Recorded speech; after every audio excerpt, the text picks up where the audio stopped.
খড়ির কারণে দূরের কথা, দূরের কথা সে তো জনমে মতো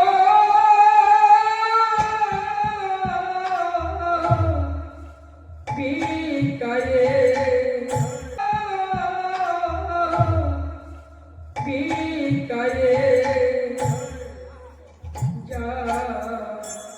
যায়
গো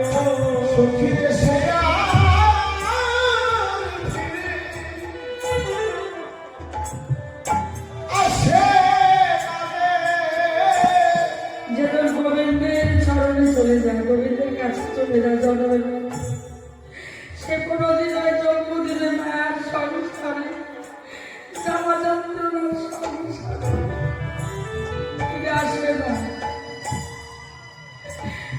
সে আর ফিরে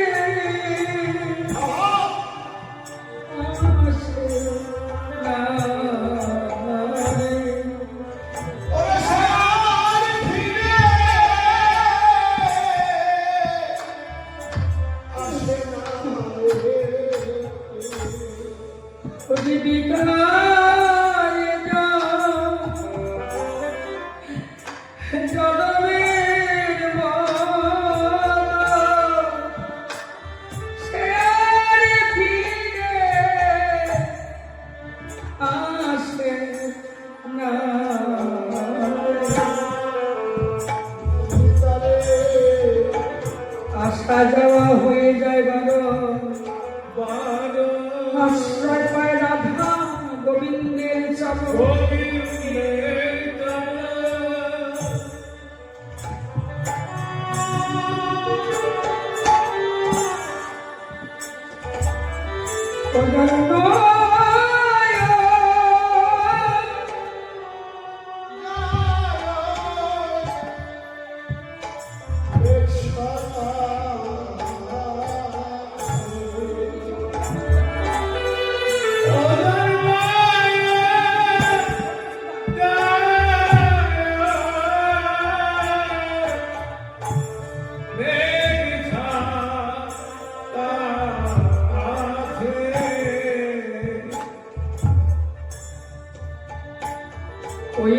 সাজে ভগতে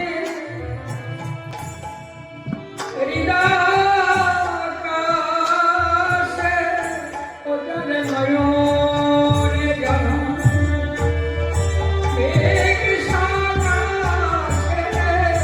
সাজে ভগতে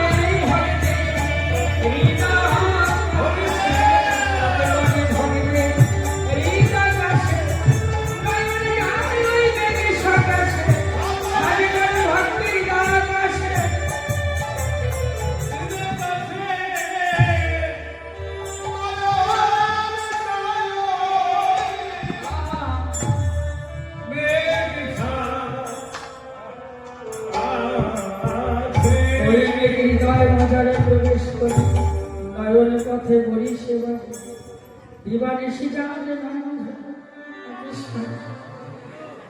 দেখে এলাম তারে দেখে এলাম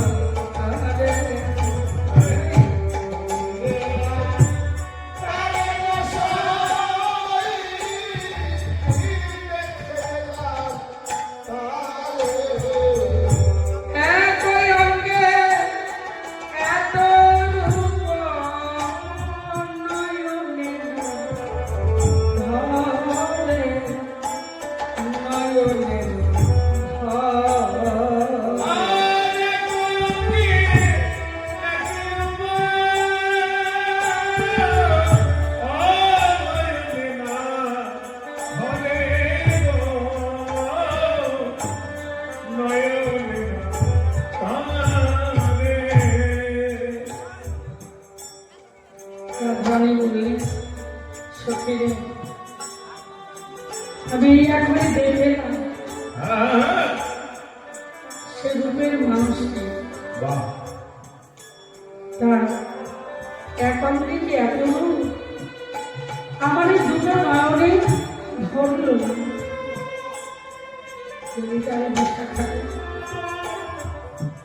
তোরা আমার বড় মেয়ে বলে আমার মনের কথা তোদের কাছে বলে থাকে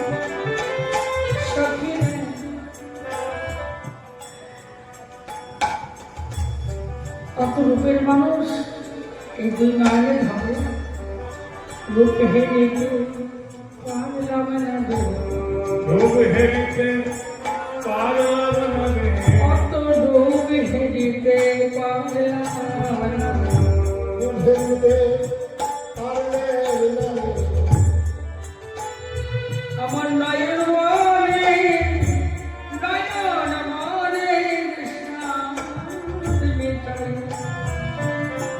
রূপ হেরিতে পারলাম না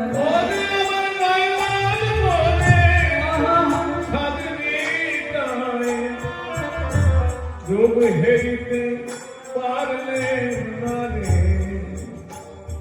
আমার নয়ন চোখ ওরে ডুবে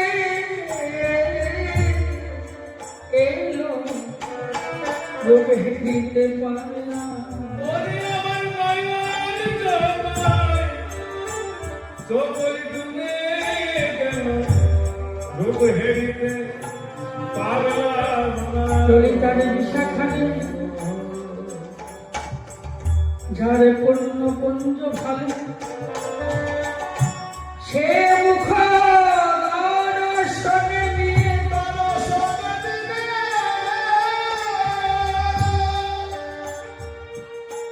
দুই আঁখি কি করিবে পানে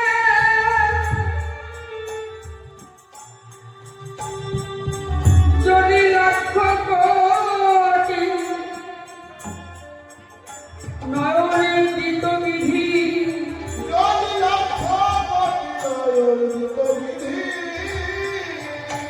আমি রূপ হেরি তারে বিরোধী না দিলেন লক্ষ কোটি সবে দিন বিধি হইয়া হেন অবিচার মোর যদি বড় ধরে ভোগে আখিতা কোটিয়া পিতার নামে নারী জানে যোগ্য সৃজন নাই জানে যোগ্য সৃজন। তারে বিশাখানে বিধাতা কেন আমার মাত্র দুটি নয়ন দিয়েছে? দুটি নয়ন দিয়েছে। এই দুটো নয়নে গোবিন্দ রূপ দর্শনে করে দর্শন করে দর্শন তৃষ্ণা মেটে আমারে।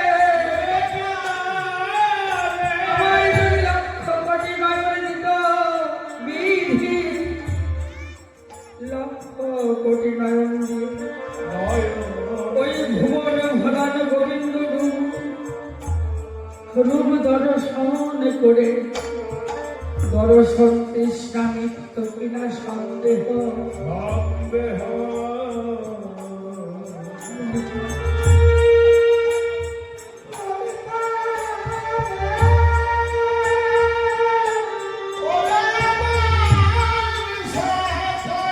ওরে ওরে আমার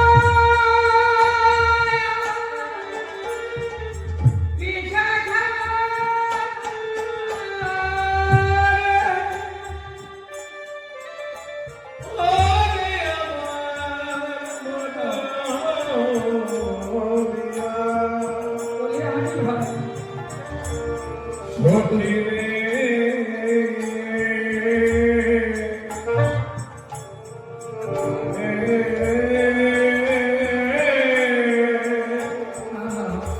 ওরে সখিয়া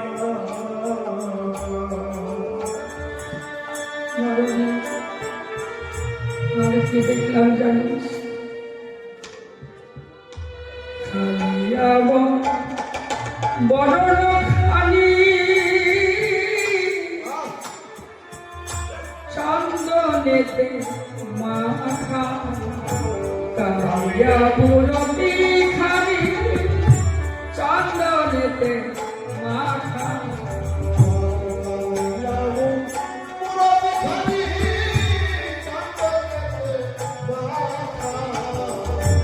আমা হতে জাতি উলার নাহি গেল রাখা।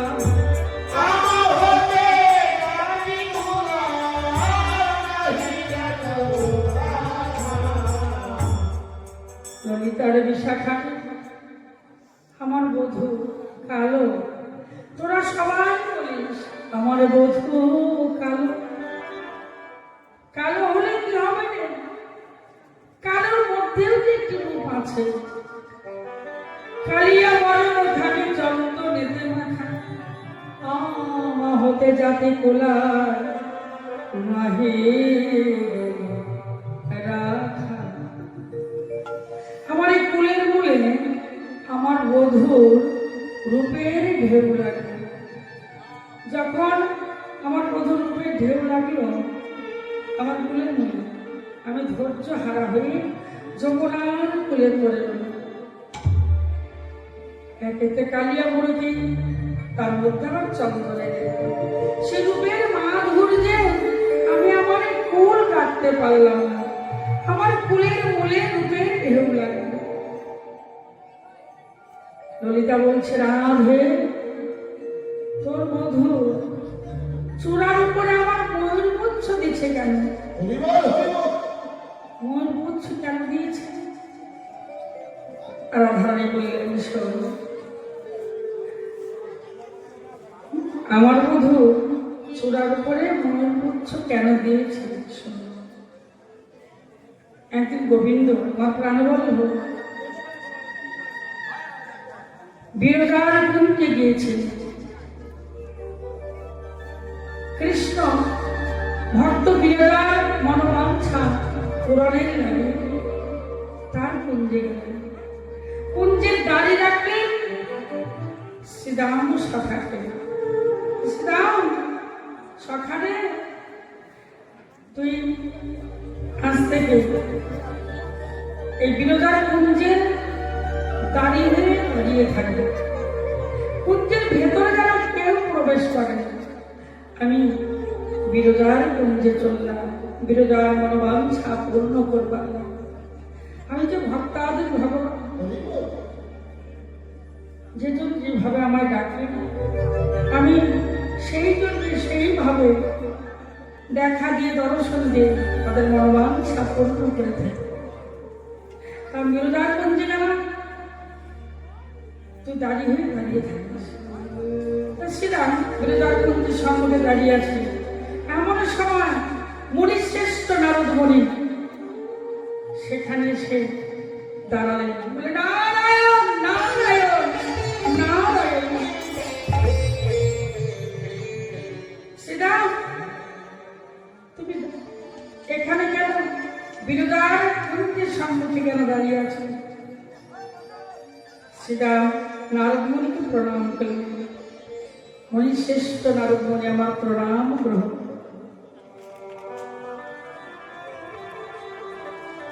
কানার আদেশ আমি যেন বিরোধারকুঞ্জের সম্মুখে দাঁড়িয়ে হয়ে কুঞ্জে দাঁড়িয়ে থাকি। কানার অনুমতি ছাড়া এই কুঞ্জের ভিতরে প্রবেশ করতে দেওয়া যাবে, এটা কানার আদেশ। তা মনীষী নারদ বলে বললে, শ্রীরাম তুমি একটু স্মরণ, আমি প্রভুর সঙ্গে দেখা করব। যে না, প্রভুর সঙ্গে দেখা হবে না। আমার ভাই কানা বিরোধারকুঞ্জে আছে, ভজনে আছে বিরোধা আর কৃষ্ণ। আমি দিতে পারি না যেতে, কারণ অনুমতি ছাড়া কারোর কাছে যাওয়া কিসে। এবার নারদ বলি সেটা আমার সাথে বিতর্ক করলেন, কিন্তু বিরোধারকুঞ্জের ভিতরে প্রবেশ করতে দিলেন না শ্রীরাম সখা। এবার কি করলেন নারদ বলি আর রাধারানীর কাছে গেলেন, বলে হারি ছুটতে ছুটতে রাধারানীর কাছে গিয়ে নারদ মুনি বললেন, রাধে রাধে গো, একটা কথা বলতে এসেছি। তোমার কৃষ্ণ বিরোধারকুঞ্জে গিয়েছে। রাধে সংবাদ তুমি জানো? তোমার কৃষ্ণকে বিরোধা ভজনে রেখেছে। কৃষ্ণের সঙ্গে তোমার কৃষ্ণ বিরোধা ভজন করছে। যাও, তুমি যদি তোমার কৃষ্ণকে রক্ষা করতে চাও বিলম্ব করো না, যাও বিরোধারকুঞ্জে গিয়ে তোমার প্রাণবল্লভ গোবিন্দকে রক্ষা করো।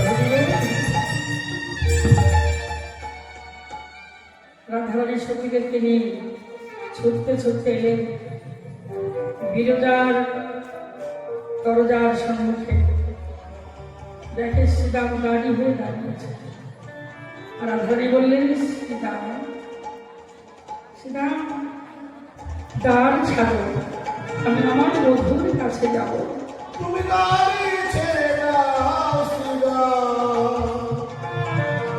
বিরোধার নিকট থেকে আমার প্রাণবল্লভ গোবিন্দকে আমি রক্ষা করব।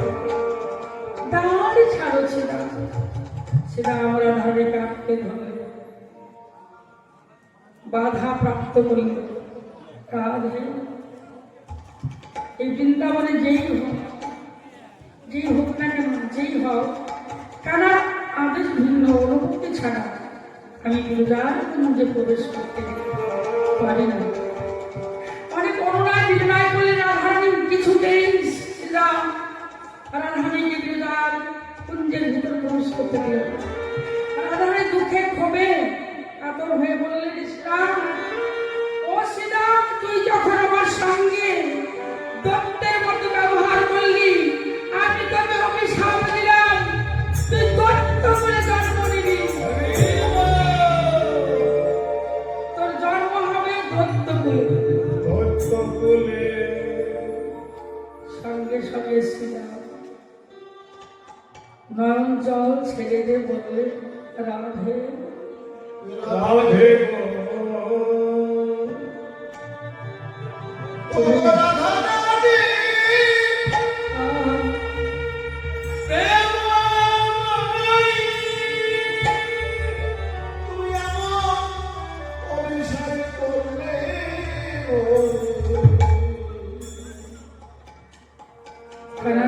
সঙ্গে সদা সর্বক্ষণ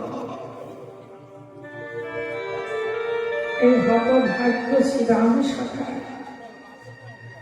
গোচারণে খেলা খেলে কানার সঙ্গ করে, কানার সঙ্গ ছাড়া করলে কিভাবে শিখেছিলাম কানার চরণ পাশে থাকি, চরণ সেবা করি, তার সঙ্গে শঙ্করাসের খেলা খেলে রাখালিয়া চরণকে আমি ধন্য করি। কানাই যে আমাদের রাখাতে রাজা, কানার সঙ্গ তুমি ছাড়া করলে, তুমি অভিশপ্ত করলে আমার নাকি দত্ত পেলে জন্ম হবে। যেভাবে তুমি অভিশপ্ত করে কানাই ছাড়া করলে, আমিও তোমায় অভিশপ্ত করিলাম। শত বছরের জন্য তুমি কৃষ্ণহারা হবে, 100 বছরের জন্য তুমি কৃষ্ণহারা হবে। সেদিন তুমি বুঝতে পারবে, সেদিন তুমি বুঝতে পারবে কৃষ্ণ হারানোর যে কত জ্বালা, কৃষ্ণ হারানোর যে কত জ্বালা। এই দিন তুমি বুঝতে পারবে। রাধারানী কুঞ্জের ভিতরে গেলে বিরজা আর কৃষ্ণ ভজনে আছে। এমন দৃশ্য দর্শন করে রাধারানী কৃষ্ণ প্রেমে আকুলিত হয়ে ছুটতে ছুটতে গিয়ে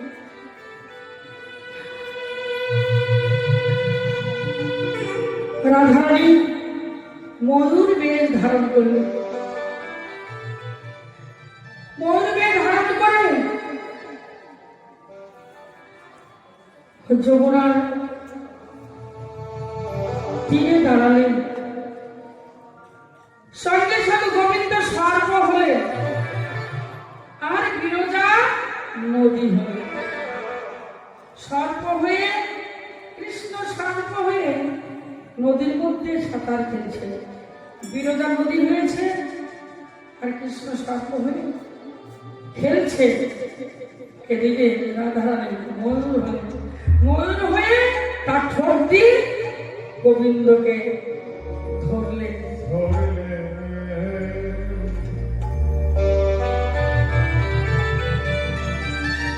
বিরজা বললেন, রাধে আমি ভজনে ছিলাম, কৃষ্ণ ভজনে, তুমি যখন আমার ভজন ভঙ্গ করলে আমিও তোমাকে অভিশাপ করছি। এই যে তুমি ময়ূর হয়েছ, ময়ূর হয়ে কৃষ্ণকে গ্রাস করলে, তোমার অভিশাপ তো করিলাম, কোনদিন রাধে তোমার চিৎকার হবে না। হরিব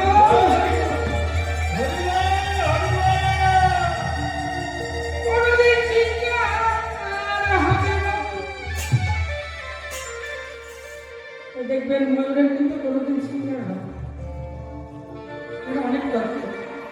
সঙ্গে সঙ্গে গোবিন্দ যে রাধারানী ময়ূর বেশ ধারণ করেছিলেন, ওই ময়ূর পুচ্ছ একটা তুলে মস্তকে চূড়ার উপরে গুঁজে দিলেন।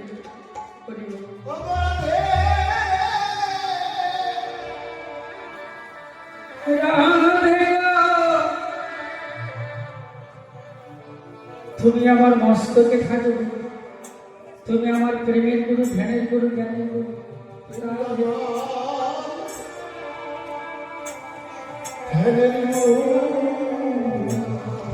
বেঁধেছে বিনোদ চূড়া,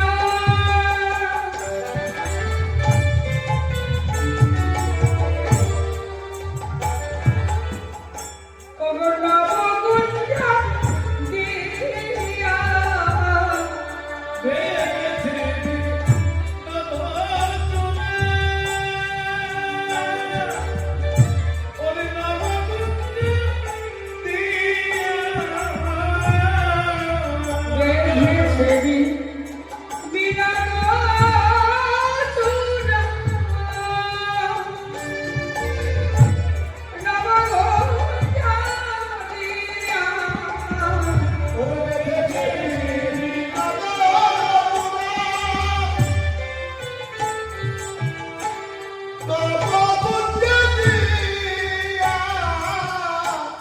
ওপরে ময়ূরের পাখা তবে হেলাইয়া,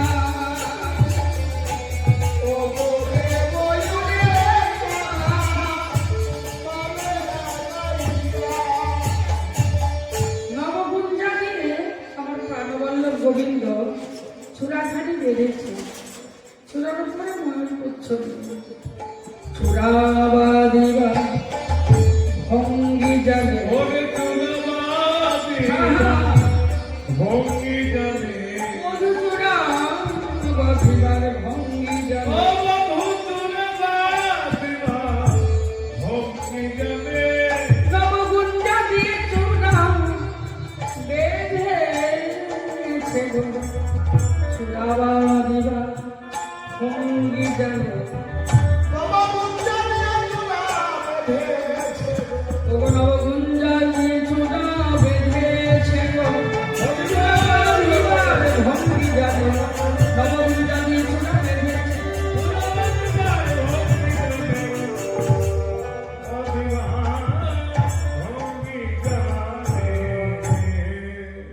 জনম অবধি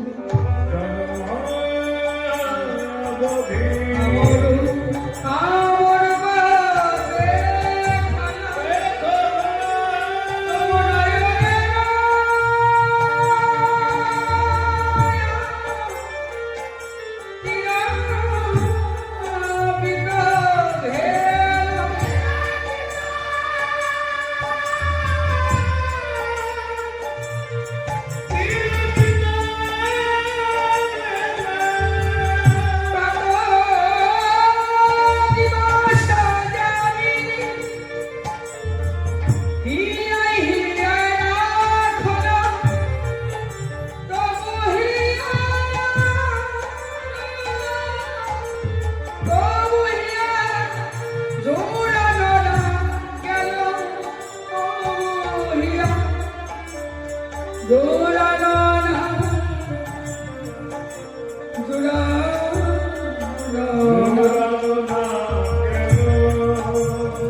এই দেহটার শীতল হলো,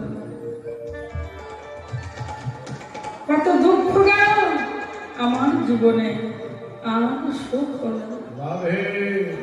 ললিতার বিশাখা আমার কাবে গেল।